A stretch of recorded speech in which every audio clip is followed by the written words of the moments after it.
the hiring process for black head coaches or black coaches in general is not the same or equal to their white counterparts. Roger Goodell said something interesting the other day, AP. When asked about it, he said that they fell short of their goal when hiring black head coaches. Isn't that an understatement when we look at this?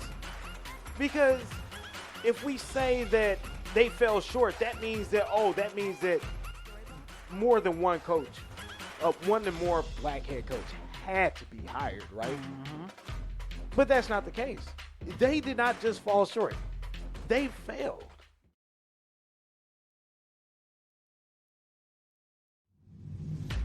You've heard of hot takes, and you're probably tired of hearing the same old talking heads repeating the same stuff over and over again.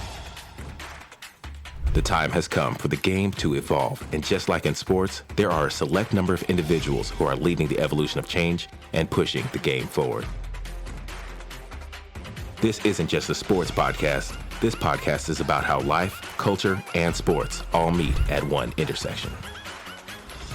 This is the new wave. This is the new sound. This is the evolution.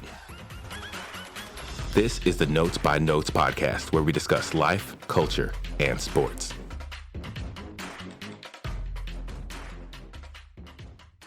It is time for the newest edition of Notes by Notes right here on Facebook and YouTube. AP in the stew. What's good? What's going on, Jay? Can't complain, man. I'm glad to be here. Hey, happy to have you back. What do you think about this? Man, this is a whole new world. This is nice, man. It's nice. Y'all can't see, but we got the Kobe, we got the Dez, we got the DAG, you know what I'm saying? We got the big screen over there. We got the candle in the corner. We got the refrigerator over there, the drink section. Ladies and gentlemen, it's pandemonium. We got it all in here. And we got a chair for guests now with a mic, a hot mic, and also some headphones. They ready. So we moving on up. That's what we doing. Moving on up. Moving on up. And Jay, let me see. Live and in person. Oh, my God. It's real, ladies and gentlemen. We are back in the stew. What? It's been a long time coming, AP. Long time coming. We are so excited that you guys have decided to tune in to this edition of Notes by Notes. We did do an episode a week ago. We did. But unfortunately, the reason why we have been out, and you know, we know what's going on in the world right now. We know the current state of what's going on in the world right now. COVID is running rampant. And I got to tell you, I caught it. My wife caught it. My kid caught it. I don't know if I caught it. My wife caught it. We ain't got no kids, but they would have caught it. The dog caught it. No, I'm playing. Hey, it's going around, man. It is running rampant. We both been impacted by it back to back. So we are just happy that y'all stuck with us through it all. Yeah, 100%. 100%. So thank you guys so much for your continued support and for staying tuned to what Notes by Notes can bring you. Before we get started, people, let me tell you about, of course, our good friends over at A to Z for Skin and Hair. A to Z for Skin and Hair offers a bevy of hair and skin products that have no preservatives and are made with love, like their rice water, which is used to promote healthy, strong growth of the hair and prevent dandruff. Also, their moisturizing hair butter for everyday styling, their rapid growth, which is a perfect mix of all natural oils, and can't forget their gang beard oil, which I got some on the way right now. AP, and I'm so excited about it. So hit them up at 469-674-5567. Let them know that the Notes by Notes crew sent you. Once again, that's 469-674-5567, and let them know that the crew at Notes by Notes sent you. Are y'all ready for the Super Bowl this weekend? Duh, let's go. Yeah. Let's go, finally. Well, AP, you know we got to do this. This is our newest segment in the podcast. Before we get started with the main course of the show, we have to talk about one of our mailbag submissions. So you ready? Mail time. I got to work on the song. I ain't got it yet. Yeah, I was waiting on the jingle. Here's the man. I just don't want to get sued. I don't want to get sued. We're going to come with it, though. We're going to come with it. But let's see what's in the bag today. Actually, we got a submission from our boy Randy Rodgers. Randy wants to know who will be the unsung hero in this Sunday's game. You know what? Before I get started with Randy's submission, AP, I want to say this. I am somewhat upset with some of the audience. We put out the mailbag submission. I understand we've been off for a little bit. We put out the mailbag submission, but come on, y'all. One submission, we got to do better. I just asked it, you guys. Give us some of your insight. Give us some of your feedback. We welcome you into this show because we want to hear from you. So that's all I got to say about that. But back to the point at hand. So Randy wants to know who will be the unsung hero in this game. And I got to tell you, AP, the theme of the playoffs has been about kickers. Huh? Yeah. The unsung hero for both of these teams will be the kickers in the Super Bowl. I guarantee that there will be 2 moments during the game where the kicker can either kill the momentum for their respective team or they can give their respective team momentum. So I got to go with the kickers here. You got Evan McPherson, I believe, for Cincinnati Bengals, who we got to talk about because, y'all, we had no idea the Bengals were going to do this. None whatsoever. And then we got to talk about, I don't know the Rams kicker, but I think he has put them in several spots to where they can succeed. So the unsung hero in this game, to me, for both teams, will be the kicker. That makes a lot of sense. You know, I was thinking, you know, in terms of great players who we've seen progress and all this kind of stuff. But when you really think about it, especially during these playoffs, it has come down to literally a field goal on multiple occasions. So this could be, you know, just another day in the neighborhood for those kickers. So I would like to see them get some credit. So we should sing for the kickers because they don't get enough praise. Yeah. They don't get enough praise, and shout out to you for giving them their shine. Look, man, you know, I believe that being in the NFL is hard. Being in the NFL is hard, period. It doesn't matter what position that you're in. Being in professional sports, period, is hard. So I think every player who contributes to the success of the team deserves credit. Yeah, and I'm on that note, I think that the Water Boys. Yeah. I mean, who keeps them hydrated? You right. That's a big time point. You know what I'm saying? I mean, they do get Super Bowl rings. You know what I mean? Exactly. Hire me. I could be the water. I'll be that chick that come and just pat you with the towel. Take off your helmet, sir. All right. Successful. You're glistening, sir. But yeah, shout out to the kickers, man. I definitely see that. You know, I was thinking, I was actually hoping that Odell would shine. I was hoping that he would be, you know, the standout player for this Super Bowl. Yeah. I mean, he's been stepping up, playing more of a role as the season has progressed. He really is, you know, kind of come through during these playoffs. And I was kind of saying, you know, it'll be great for Odell to just really get a moment of glory in this Super Bowl. So I'm hoping for it. But yeah, shout out to the kickers. I agree with that. Man, but I love the Odell Beckham take though. I would love to see it. That would be an amazing story. You got a few stories in this game. I think we can save the story part for when we get into the preview of the game. Mm-hmm. But there are tons of stories going into this game, and what's crazy is how it's not little that Odell Beckham's story is even involved in this, but it's crazy that it's actually him in the Super Bowl redeeming himself. Yeah. You know, it's just a lot to unpack with this whole entire game. So, hey, Randy, man, thank you so much for being the day one and for submitting your mailbag question into What's in the Bag. Yeah. For the rest of you, I love you, but you got to do better. We take comments also. We don't just want questions. No. Hey, give us some talking points. Tell us what you think. We're open for it all. Yeah. So, like, subscribe, but don't forget to comment. Yes. Okay? Comment.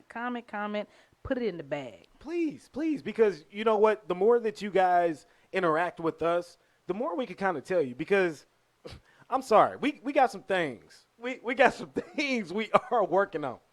And I don't mean to brag. You know what I'm saying? I don't mean to brag whatsoever. But we definitely have some things that we're working on to get you guys more to have a more interactive experience with Notes by Notes itself. So, we appreciate anything that you guys can do by way of insight, comments, questions, feedback, whatever it may be. All right, so AP, let's start this. Let's get into this because we are back in the studio, and I'm super excited. And there has been a ton of stuff that has happened during that week or so that we have been out. Again, we did record a show a week ago, so don't forget that. It's called The Lost Episode, and it might drop when you least expect it. Yeah. You know what I'm saying? Football season going to be over, but still. It might be dropped. But one of the things that caught my attention over the break and something that we did not get to discuss was Brian Flores being fired by the Miami Dolphins after 3 seasons as their head coach and winning with essentially not a good roster. Absolutely. Let's just be honest. I'm not going to call any NFL roster trash. I respect professional athletes. I learned my lesson in that regard. But Brian Flores did something that most NFL coaches who are in the league right now can't do. Mm-hmm. And he was fired for it. So as a result, he filed a lawsuit against the NFL due to the fact that the Rooney Rule, most importantly, is ineffective, and that the hiring process for black head coaches or black coaches in general is not the same or equal to their white counterparts. So Roger Goodell said something interesting the other day, AP. And he said, when asked about it, he said that they fell short of their goal when hiring black head coaches. But in my opinion, isn't that an understatement when we look at this? Because if we say that they fell short, that means that more than one coach, one or more black head coach had to be hired, right? Mm-hmm. But that's not the case. They did not just fall short. They failed. They fumbled. They fumbled the ball completely. Yeah. So I have an issue, number one, with Roger Goodell saying that, because if you look at the track record in the NFL regarding black head coaches, we looked at the list before the show. Mm-hmm. There has been 17 coaches, black head coaches, hired since the Rooney Rule was incepted, which was in 2003. And it's 17 of them. I don't want to give you the whole list. Actually, I will. You have Marvin Lewis, Lovie Smith, Dennis Green, Romeo Crennel, Art Shell, Mike Tomlin, Mike Singletary, Jim Caldwell, Raheem Morris, Leslie Frazier, Hugh Jackson, Todd Bowles, Vance Joseph, Anthony Lynn, Steve Wilkes, Brian Flores, and most recently, David Culley. Out of that entire list,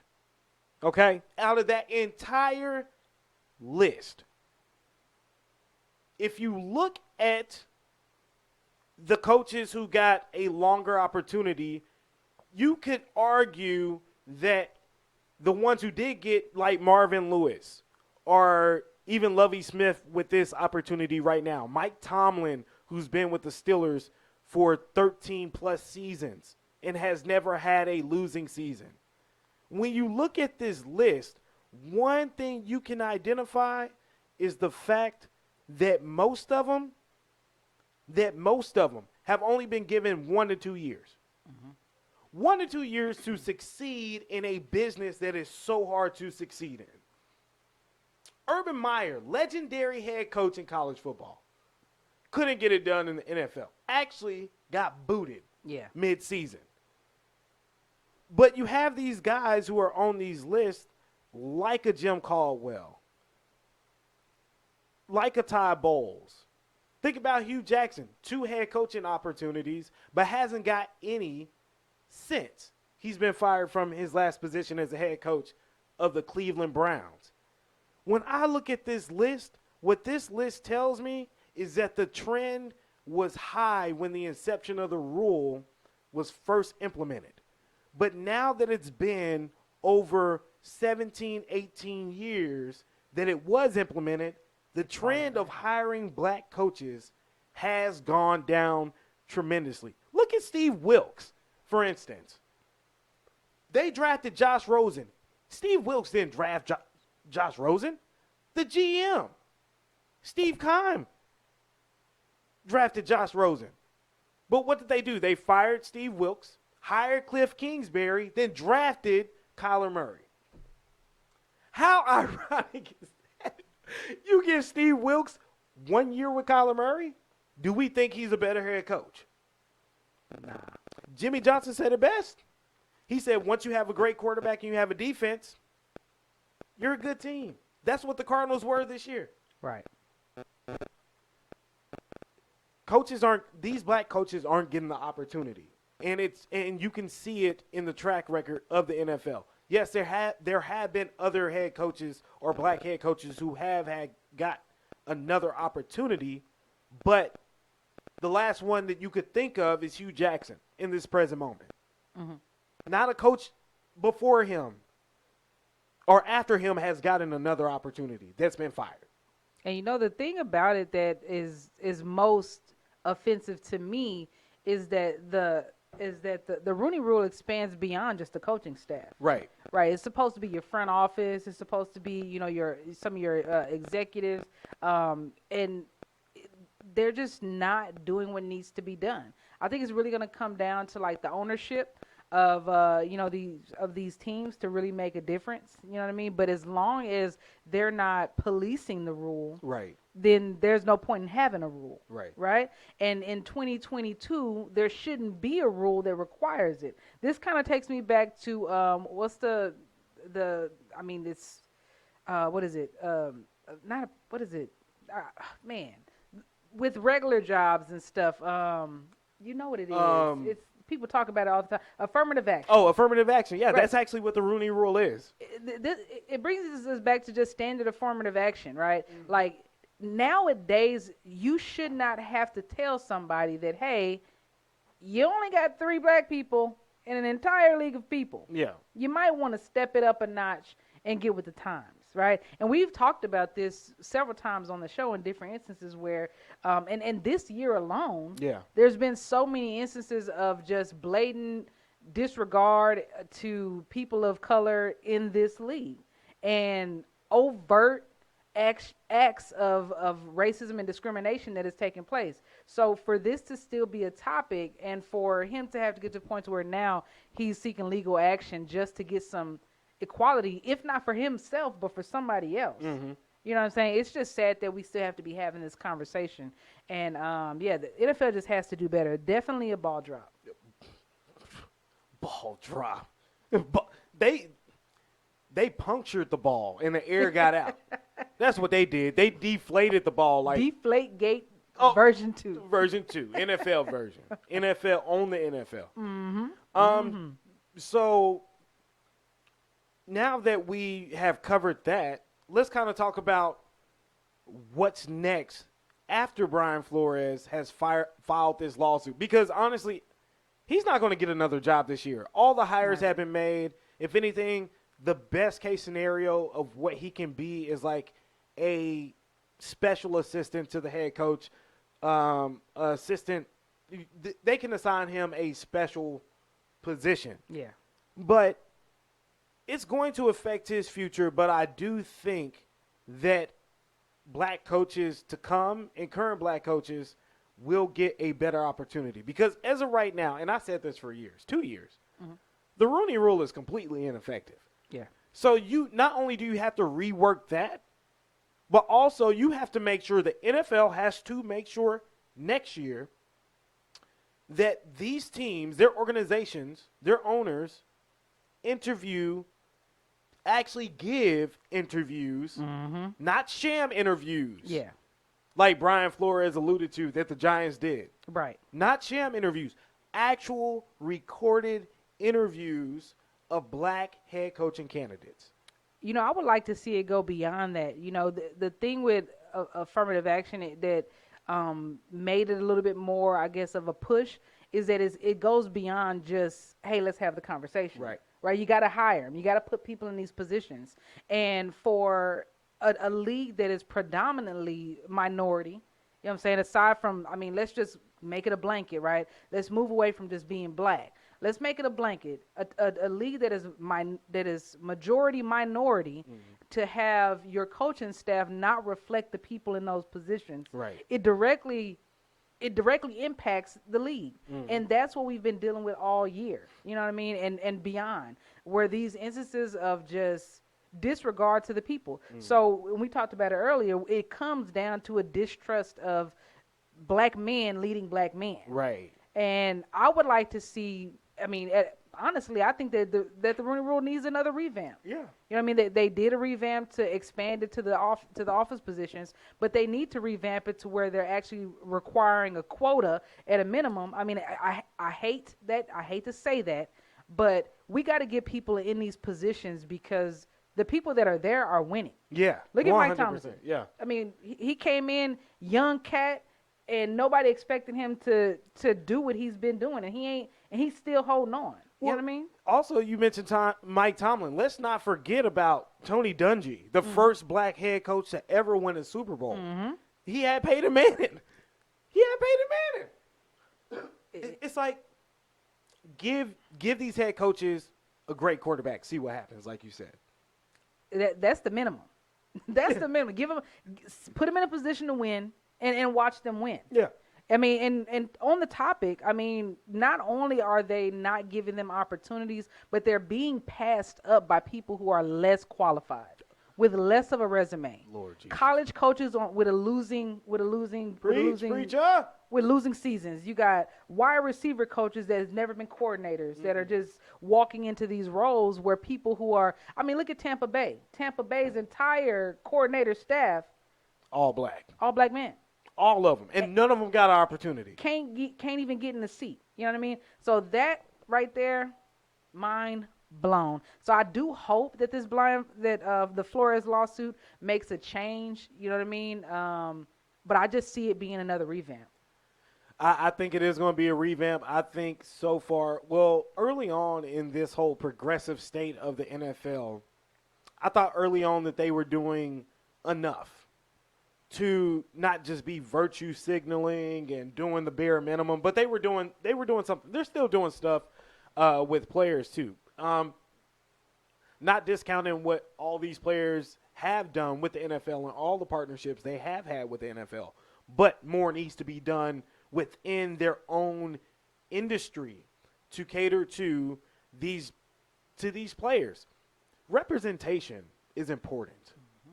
You know what? Pixar is big on representation. Encanto is a world phenomenon. We don't talk about Bruno, no. And get this, I didn't even watch the movie. My wife and my daughter did, and I still know the song. My point is that to me it's crazy that in 2022 we're still talking about certain races having to be represented, certain genders, however you may go by, having to be represented in our content that we consume daily.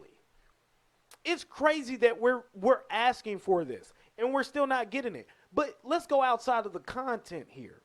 Let's talk about the actual professional world. Yeah. Where do you see black bosses in these Fortune 500 companies?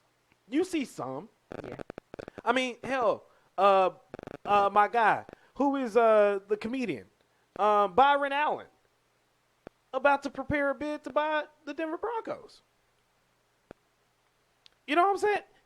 Representation matters. Yeah. But we need it in these NFL organizations, not just in the position coach realm. These coaches need to be considered as leaders of men, not, sometimes leading men as positional coach. No, let them lead. Yeah. Deion Sanders can do it. I'm sure these other coaches can too. They're all capable. They're all football minds. And that's the thing. The capability, given. You mentioned Urban Meyer earlier, and then I'm going to leave this alone. But you mentioned Urban Meyer earlier. Urban Meyer was given an opportunity to lead in the NFL after the many infractions and issues that he had as a college coach. Yeah. The many allegations of abuse and racism that stemmed from his prior programs. Mm-hmm. And you mean to tell me that minorities with a squeaky record can't get a call? You know what I'm saying? I just look at your stuff, people.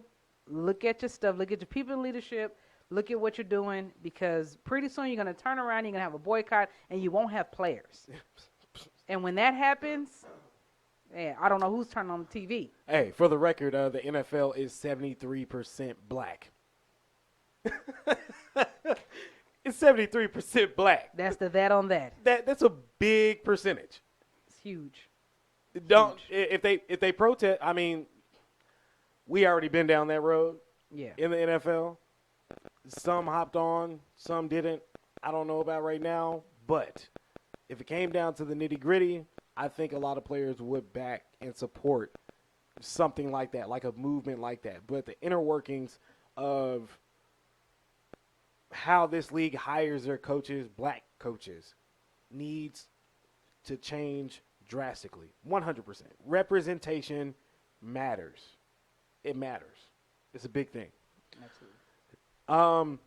All right, so AP, let's talk about this. Let's hop into, we want to talk about one specific player before we move on to our Super Bowl preview. Mm-hmm. Aaron Rodgers won his MVP.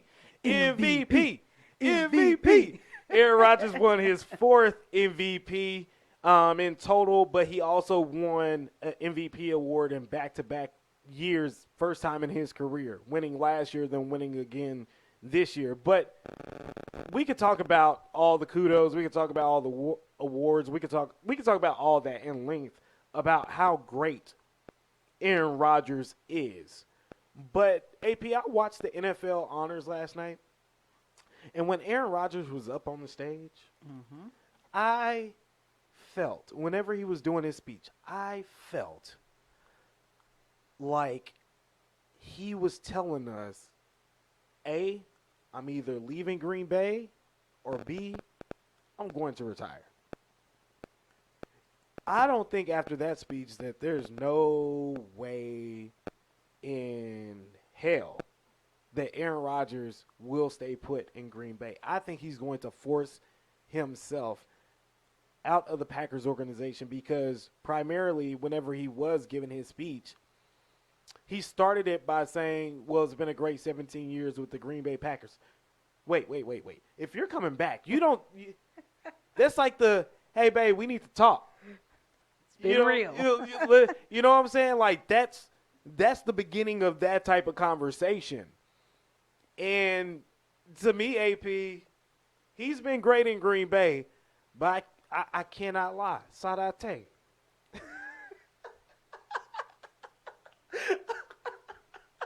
I can't lie.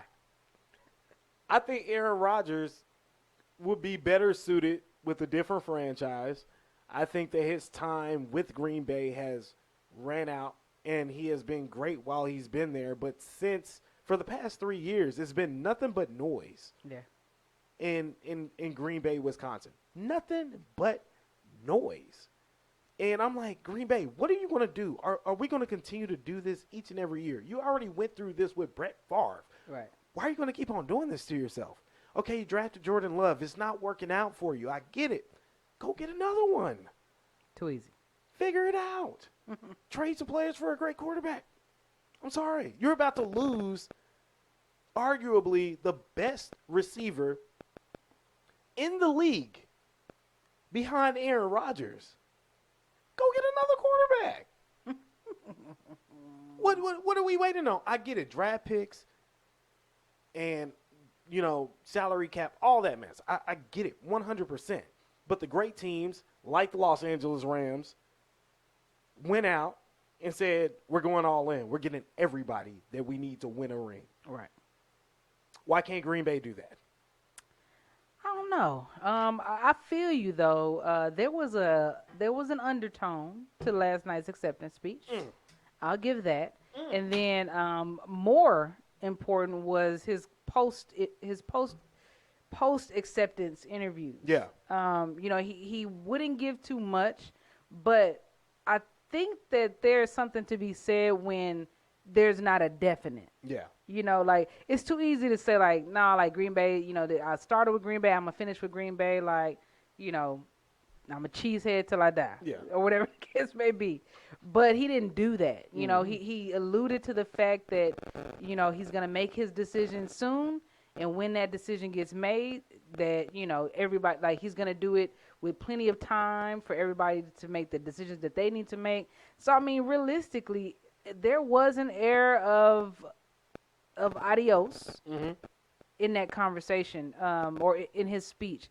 I won't be surprised if Aaron Rodgers chunk deuces. I mean, I definitely won't be surprised. Is it time? I mean, 17 years. He's done his thing. He's got some championships there. He's gotten 4 MVPs. Yeah. I mean, he has proven himself. He's tried and true. He's one of the best quarterbacks in the league, in the league history even.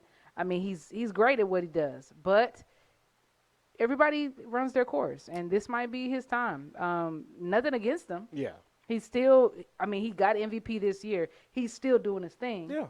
But, I mean, hey, if he want to go, anybody would be lucky to have him still 18 years in the game. I just think that, I mean, he can go wherever he wants. Yeah. But who's going to be willing to pay for him, and who can really benefit from that type of leadership? Because, I mean, he's a leader, and it's going to change whatever program he goes to. He's a leader. Leader? I think here's the thing. What I do find impressive about Aaron Rodgers is kind of like when he came in this season and when he said he was all in, dude was all in. Mm-hmm. I do love that. But in the off season, we don't need you playing, we'll need you playing footsies with us, dog. You know what I'm saying? This Valentine's Day reference. I'm on one today. Oh, I'm glad to be back, baby. But, Green Bay doesn't want to play footsies with Aaron Rodgers. They want to know if he is committed for the long term. And the issue is that he can decide where this thing goes. But he needs to stop putting this organization in the middle of it. Mm-hmm. So that's how I look at it. He has to stop putting this organization in the middle of this mess and figure out what he wants to do. So that's my opinion on it. I put 10 minutes on the outline here. I don't know why.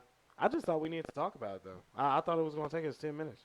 I mean, at the end of the day, so much can be said about Mr. Rodgers, but it's not much to say. I mean, I think that at the end of the day, I mean, anybody that's played for a single team, as long as he's played for his team, I think that he's put the work in. Mm-hmm. Really, there's no surprises at this joint, at this venture. He really can do what he wants to do. Yeah. He's proven himself in terms of performance and all this extra stuff.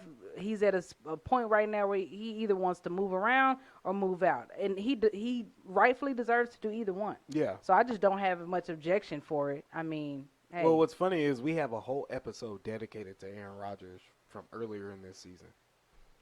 It was so long ago, you don't even remember it. I don't. I do not. That was like episode maybe 5th, 6th, 7th, something like that. Something like that. I can't remember. But we have been talking about this. We've been covering this for quite some time now. And honestly, I just think it's time for Green Bay to figure out something different. Shake it up. And Aaron Rodgers as well, Shake it up, Green Bay. Shake it up. Shake it up. Shake it up. Shake it up. Shake it. That was lame. I'm sorry. No, I enjoyed it. All right, y'all. So let's talk some shop here. All right. Let's talk about the game that you guys that we have all been waiting for. this whole entire year. I'm sad that football season is almost over, to be honest with you. I'm looking forward to some, not this year, spring football with the USFL. The XFL next year I'm highly excited about. Can't wait to get back in the game and start writing about that again. But I'm sad that football season the end is near. Speaking of the end is near, no, I'm kidding. No, but let's talk. So the Simpsons. Before we get started with the serious talk, let's talk about the Simpsons prediction here. They predicted in an episode a long time ago. Now you know when people start talking about the Simpson conspiracies that Woo! it gets creepy. You know, Jay is loco. Might be delirious right now. No, I'm kidding. I'm serious though. Hey, you got to listen to the Simpsons predictions though. They have not been wrong They have on many not been things. wrong. They kind of been on point. You know what I'm saying? Like COVID on point, Trump on point. There was something else too. There's been a few. They did something with it was like a Hillary reference, but she wasn't president. I forgot what she was doing, but it was a woman running for president. So they did something with that. Oh yeah, Lisa was like Hillary in that scenario. Yeah, that's right. Because I No, was it Kamala? Or was she the vice president? I think she was the vice president. She was the vice president. I think she was the vice president. That's right. And she wore the whole purple dress and everything. Everybody's like, yo. You see, the Simpsons don't fail, yo. And So that scene where Trump was coming down the escalator in the mall, that actual image happened. on point. Hey, It was on point. It was wonderful. it's really, really good. It was really, really good. I like the Simpsons. I like how they color them yellow. Yellow is my favorite color. Some people call me Yellow Bone. Some say red. But either way it goes. It's more like a tangerine orange. Some call me yellow bone, some call me red. Oh my gosh.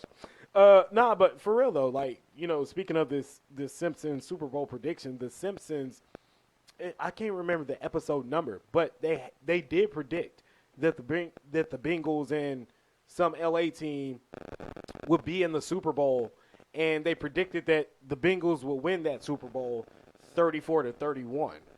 So I'm kind of like, if y'all are betting, I mean, the Simpsons have been on point. The spread right now for the Super Bowl is, I think, LA by 3.5. So it's kind of there. You know what I mean? It's kind of meshing with what the Simpsons have already predicted. So I don't know, AP. I don't know. That's kind of scary to me. It is scary. I'm looking here to see if it tells us when this episode was. No,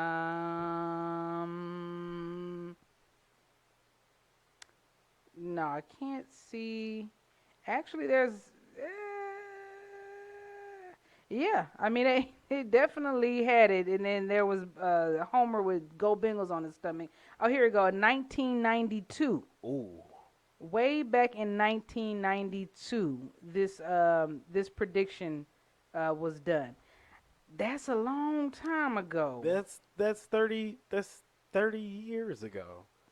Cuz I'm about to be 32 in May. So, yeah, that's 30 years ago. Yeah. But look at the coincidences here. 1992, 2022, exactly 30 years ago. Sheesh. Yeah, that's that on that. Like, so let's think about this. The LA Rams were still in LA. The Bengals have always been in Cincinnati in 1992. And the LA Rams didn't share. I think the Raiders were there in 92 as well. But outside of that, there was no other LA team like the Chargers. So they had to be referencing the Rams. Like, everything's like, I'm picking. I'm not going to tell you who I'm picking right now. I'm just joking. But I don't know. This Simpson thing has me feeling kind of feeling like I should. Yeah, I mean, honestly, that's enough to bet on. Yeah, That is enough to put at least $5 on. that's what I'm saying. You know, if you could, hey, if y'all could play those penny slots in Oklahoma or wherever y'all go to the casino, y'all could damn sure put like $5 on this. Just saying, you know what I'm saying? Don't knock the penny slots or the quarter slots, because that's where you're going to find me, okay? I go to Vegas and I hang out at the penny slot or in the quarter slot section, okay? The waitresses don't come around often over there, but they see me, they know what's up. You know, I got to break some news to you here. I have never been to a casino. That's why. Yep, I've never been to a casino because I'm not a gambling man.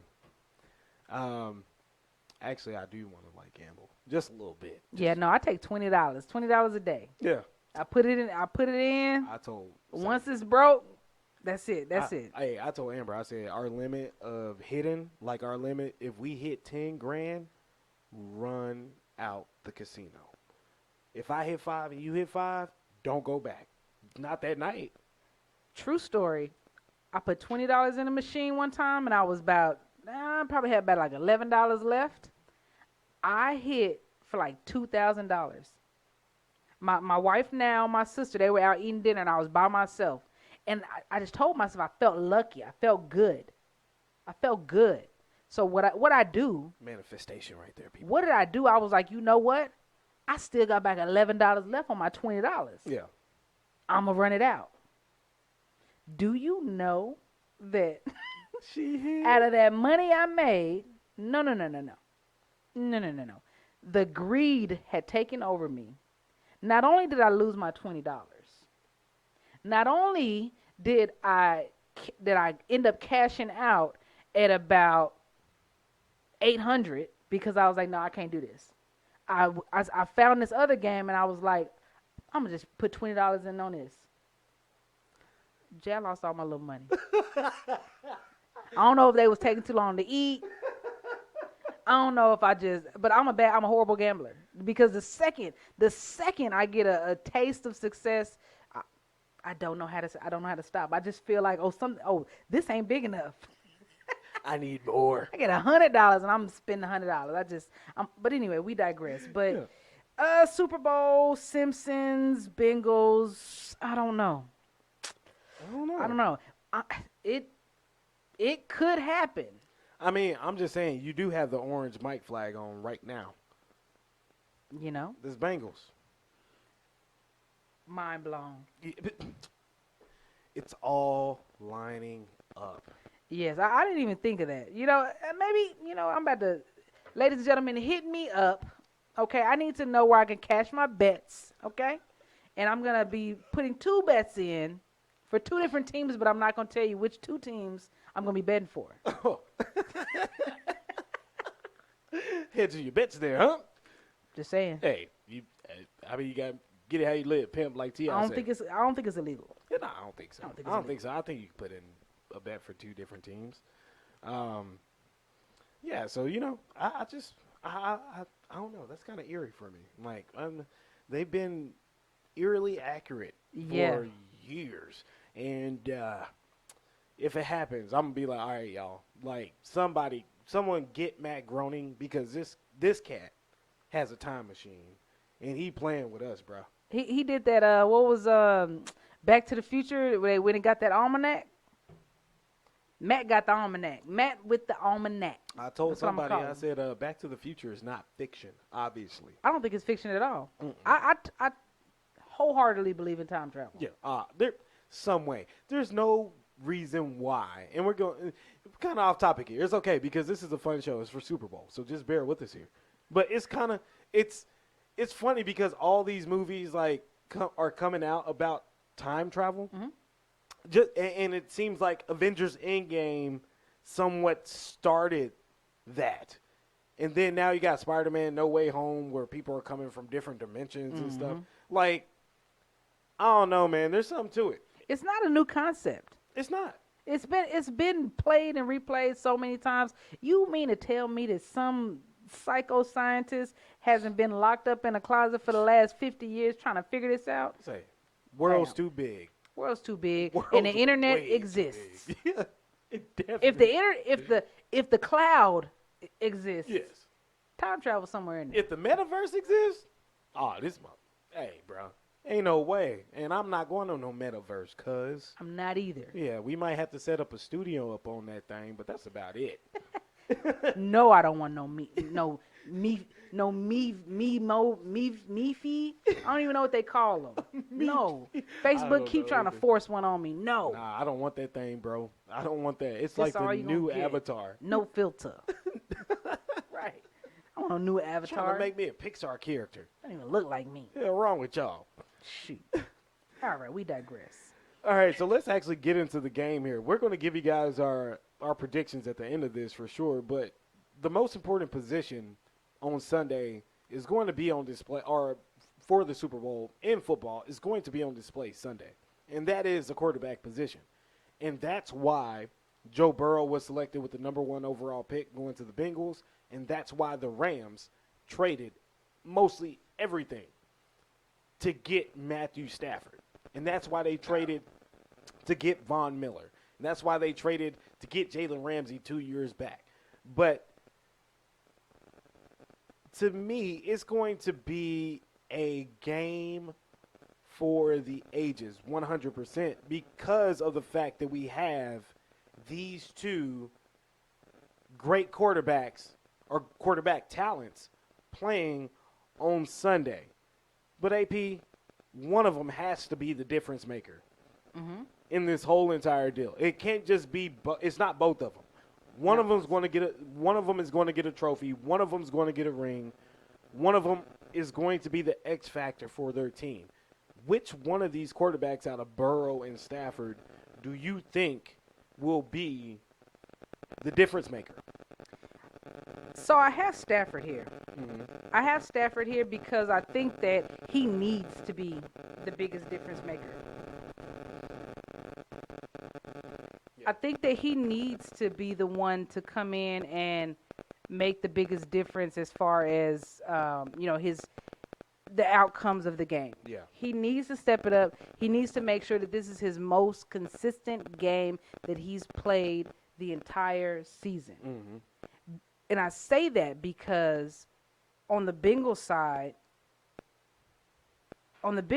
Burrow has so many killer options that have been so spot on all season. And I'm not even going to talk about him and Chase's romance that they have, that they've developed and polished since college.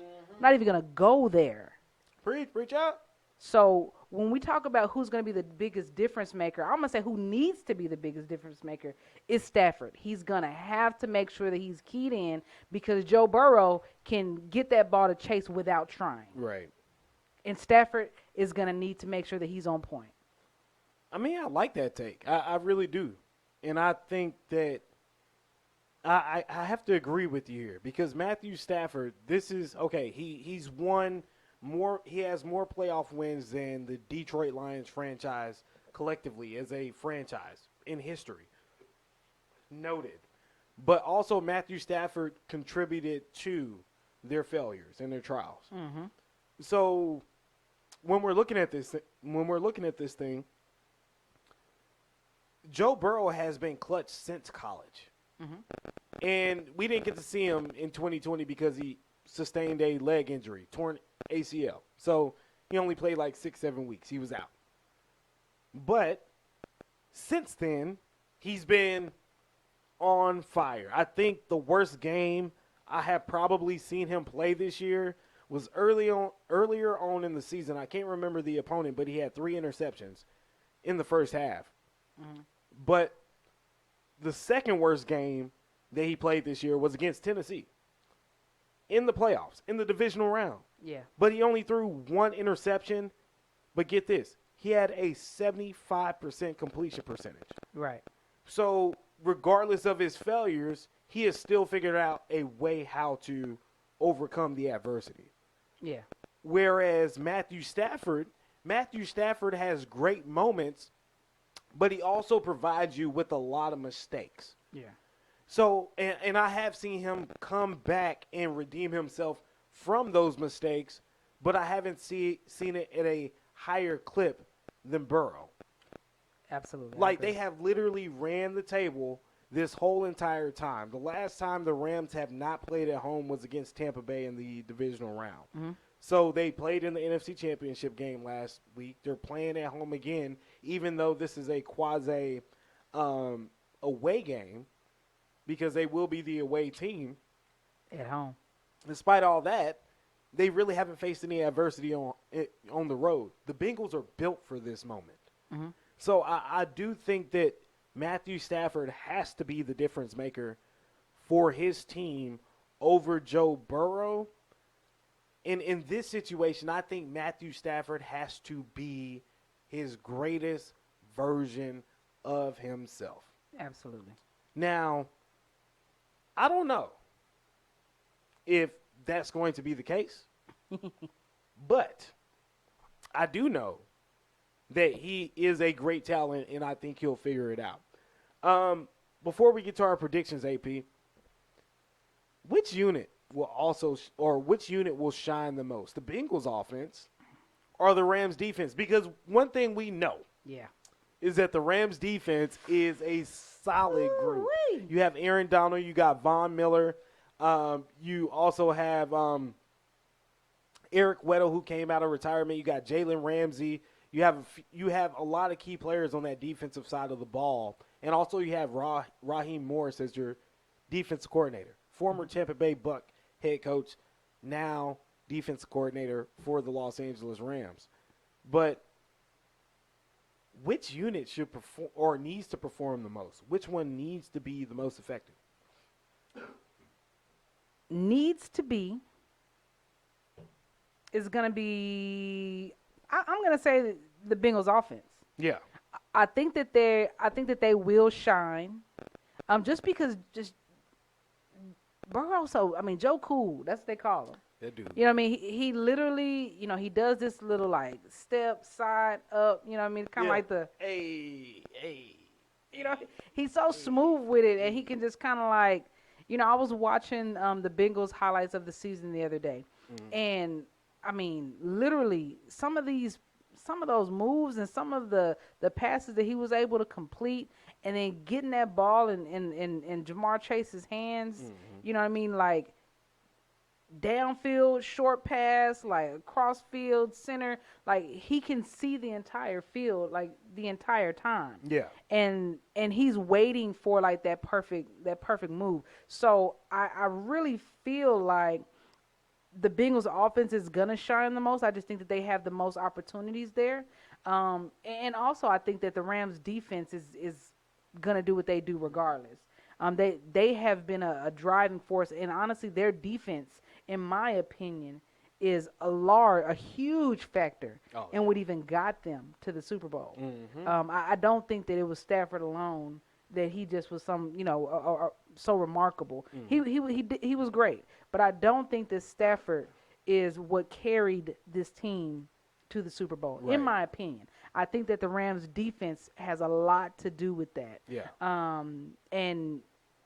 So if I had to say who was going to shine the most, I would say that the Bengals offense is probably going to shine the most.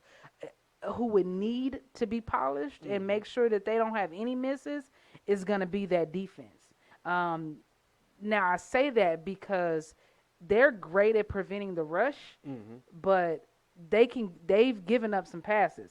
And that's where Burrow is going to shine at. He's going to try to get that ball as far downfield as possible, as often as possible. And that's what I think is going to happen. Now, what I'm looking at is those 9 sacks in the wild card round. That part. That's going to be major. Your quarterback can't get sacked 9 times. Not in the Super Bowl. Not in the Super Bowl, and you win. Not today, baby. But, again, this is Joe Burrow. Joe Burrow is the only quarterback in recent memory to do something like that. But I actually do agree with you. I think the Rams defense is going to be a major factor.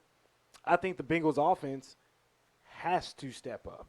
Like, no choice whatsoever. Like, there is no leniency. Yes, in the grand scheme of things, if you're watching this show and you're like, oh, of course, offense scores points. Yeah, we get that.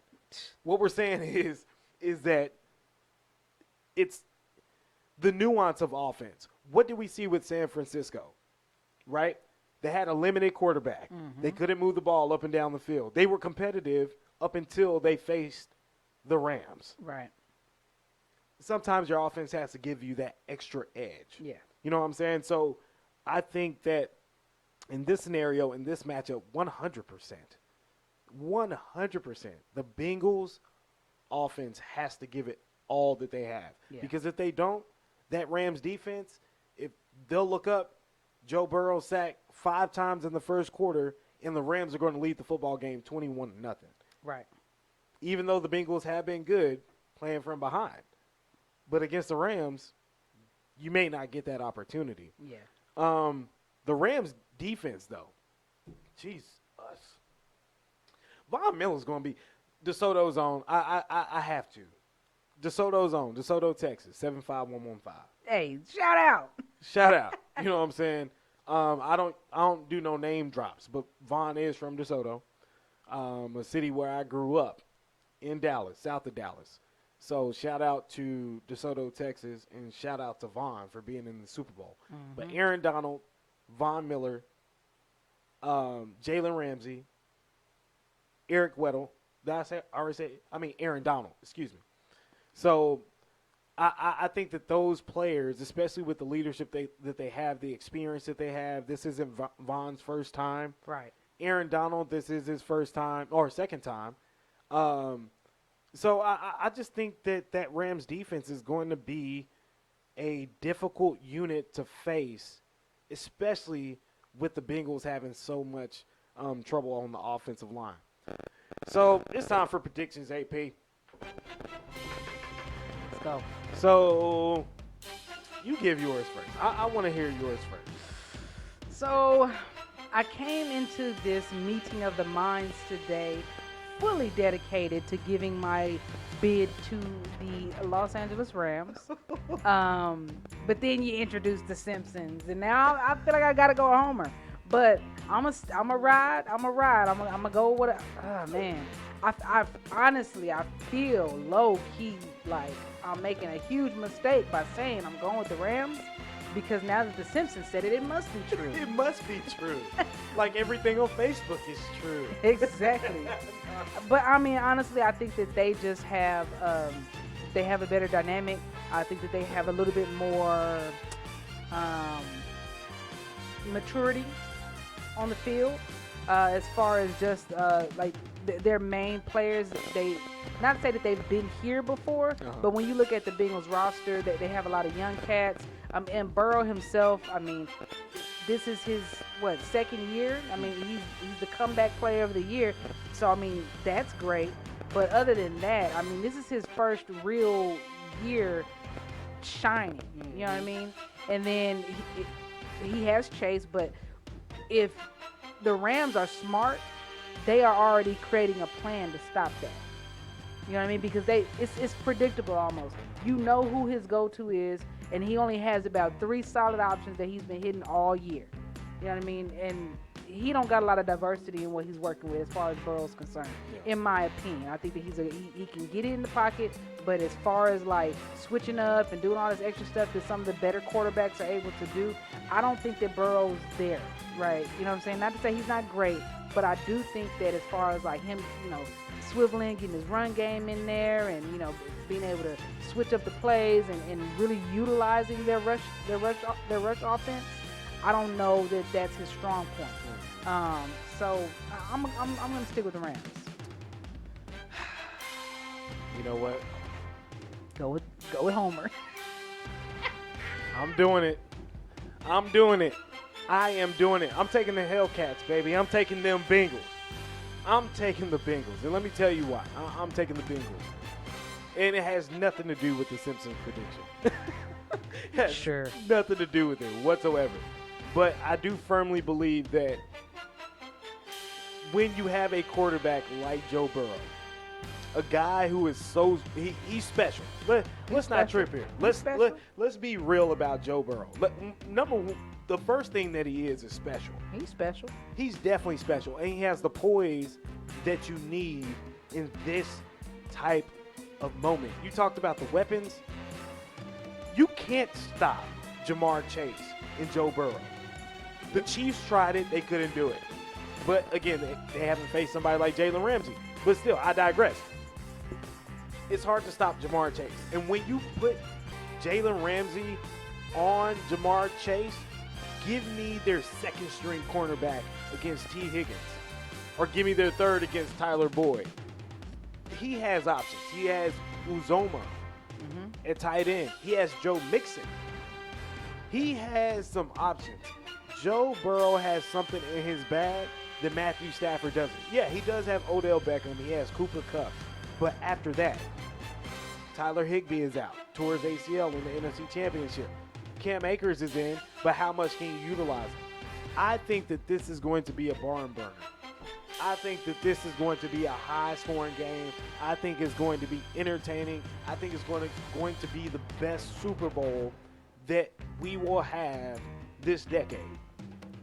I'm going with the Bengals. I'm picking the Bengals to win 28-24. Ooh, he throwing points out there. Second half comeback after being down 24-10. They'll go and they'll win. I'll say 27-24 instead of 28-24.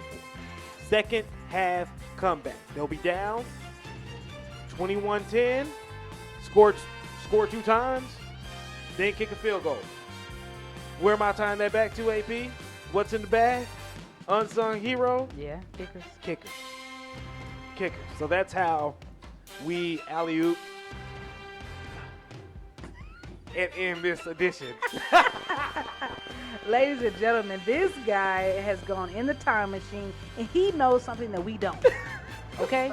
So with the specifics that Jay has provided us today, I hope that you go with the gold and you place your bets and you put it all on the Bengals so that my odds of winning can be a lot higher, and I can only bet $5 and I get a lot more money. Because I'm going for the blue. She's going. Well, go ahead. Go for the Rams. It's fine. Let's go Rams. Let's go for the Rams. So I've been terribly wrong these last few weeks. Well, you started out pretty hot. I started out really bad. But nonetheless, we're here. This Super Bowl Sunday is upon us.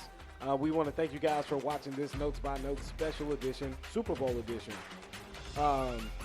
And of course, next week, football is going to be over. But we're actually going to get into AP's wheelhouse. We're going to be talking some NBA.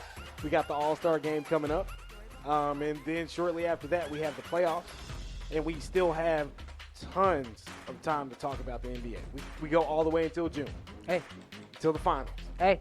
And that might line up right where we'll be doing I'll just save it for next. We will be doing some other stuff. We might see y'all in these streets. That's all I'm going to say. You know what I'm saying? That's what we call it. Catch us outside. How about that? That's all I'm going to say.